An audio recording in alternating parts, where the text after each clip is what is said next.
Bonjour et bienvenue dans votre émission spéciale bilingue consacrée à l'Ukraine. 观众朋友您好，欢迎收看欧洲卫视双语特别节目《直击乌克兰》，我们一同关注乌克兰局势的最新进展。Voici l'essentiel de ce qu'il faut retenir. 下面请看详细内容。乌克兰总统泽连斯基20号在与欧洲理事会主席米歇尔会谈后举行的联合记者会上表示，乌克兰将加入欧盟视为优先目标。泽连斯基重申，他愿意与俄罗斯总统普京举行会谈，讨论结束俄乌冲突。他同时再次指责俄罗斯无意和平解决冲突。泽连斯基还呼吁欧盟尽快批准对俄罗斯的第6轮制裁措施。他表示，希望新的制裁措施能够对俄罗斯石油和天然气实施全面禁运。米歇尔表示，欧盟支持对俄罗斯加大施压。L'Ukraine a appelé mercredi 20 avril à la tenue de négociations avec la Russie sur le sort de la ville assiégée de Mariupol. Mikhail Podolyak, conseiller de la présidence ukrainienne et un des négociateurs avec la Russie, a réclamé une session spéciale de négociation dans cette ville portuaire stratégique. Il veut sauver Azov, les soldats, les civils, les enfants, les vivants et les blessés. Tout le monde, a-t-il écrit sur son compte Twitter. Le ministère de la Défense ukrainien a souligné que l'armée russe concentrait l'essentiel de ses efforts sur la prise de Mariupol et poursuivait ses tentatives d'assaut près de l'acierie Azovstal, dernier îlot de résistance de ce port situé sur la mer d'Azov, à l'extrême sud du Donbass. Le commandant adjoint du bataillon Azov, une des 2 formations ukrainiennes qui résistent encore à Mariupol, a souligné mercredi dans un message sur Telegram que la situation était critique dans l'usine pilonnée par l'aviation russe avec des bombes super puissantes. Le couloir humanitaire, qui avait été en principe négocié pour permettre mercredi l'évacuation des civils de la ville, n'a pas fonctionné, a déclaré la vice-première ministre ukrainienne Irina Vereshchuk. Elle a accusé les Russes d'avoir violé le cessez-le-feu et bloqué les gares. Après 2 mois de siège, le port stratégique de Mariupol est sur le point de tomber aux mains des Russes mercredi 20 avril. Une équipe de France Télévisions était présente sur place. Hier 20 avril à 16h, quand a pris fin le cessez-le-feu, un déluge de feu s'est abattu de nouveau sur l'usine d'Azovstal, où étaient retranchés les soldats ukrainiens. 当地时间4月20号，俄罗斯成功进行萨尔马特洲际弹道导弹试射。根据路透社4月20号报道，俄罗斯从普列谢斯克航天发射场发射井成功试射萨尔马特洲际弹道导弹，这是萨尔马特国家测试计划中的第1次发射。对此，俄罗斯总统普京表示祝贺。他说，这是俄军先进武器系统发展中的重大事件。萨尔马特洲际弹道导弹具有最高战术和技术特征，能够克服所有现代反导防御系统。世界上没有与之类似的导弹，未来很长一段时间也不会有。这个独一无二的导弹将能够保证俄罗斯的安全，增强俄军的战斗力，并让那些发表狂妄言论并企图威胁俄罗斯的人三思而行。普京透露，该导弹使用的所有部件均由俄罗斯生产。Un avion militaire américain aurait survolé la mer Noire peu avant le naufrage du navire russe Moskva, révèle le Times le mercredi 20 avril. De quoi interroger le lien entre l'avion américain et le navire russe. D'après le média britannique qui s'appuie sur des données du site Flight Radar 24, il s'agit d'un Boeing P-8 Poseidon, un appareil d'espionnage et de lutte anti-sous-marine.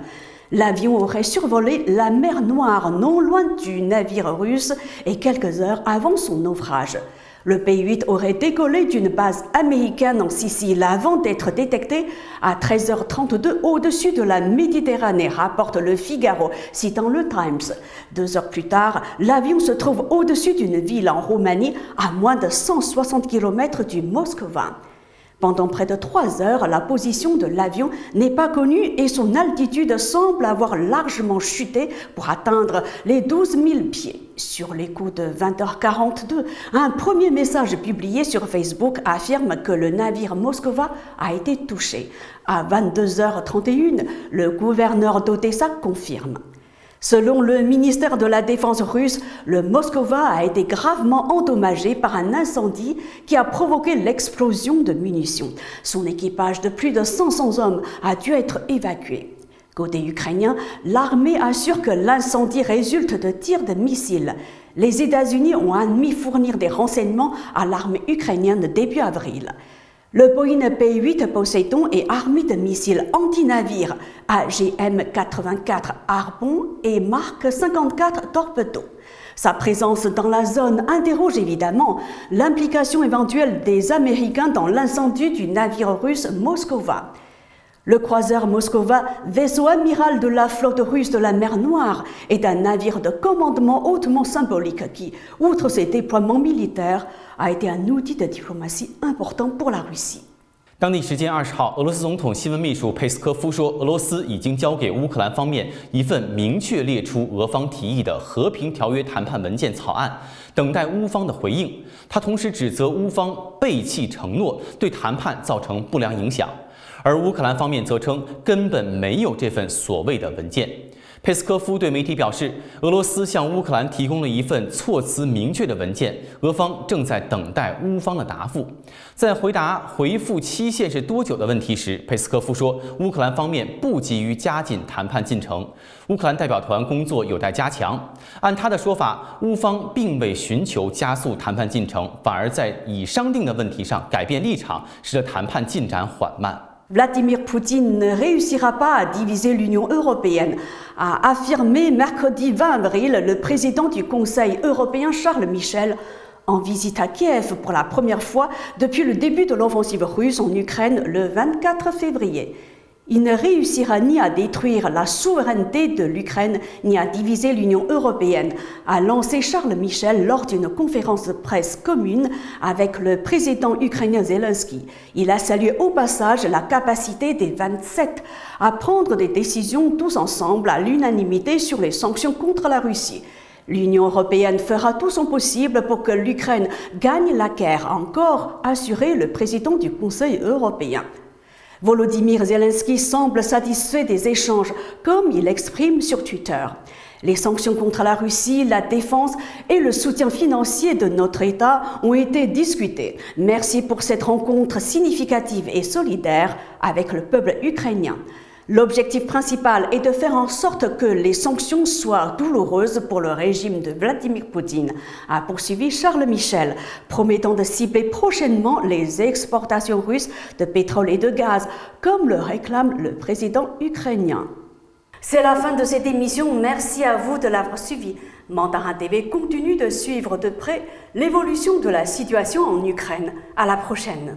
感谢收看这一期的特别节目《直击乌克兰》，有关乌克兰危机的最新进展，欧洲卫视还会持续关注。下期节目再见。